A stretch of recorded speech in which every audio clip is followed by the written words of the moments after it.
Hi, ako ulit si Hector, FW sa bansang Pilipinas.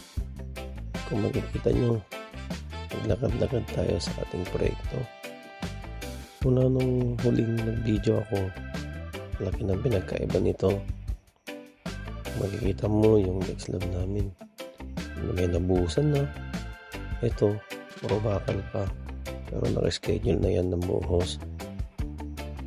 Siyempre, ang bawat proyekto naman magsisimula, meron ding katapusan. Kung makikita mo, ilang piraso na lang yan yung walang buhos. Kahit pa paano naman may lagi ng improvement mula nung huling nag-video ako. Alam na guys, medyo naging tight yung schedule, kaya hindi nakakapag-video.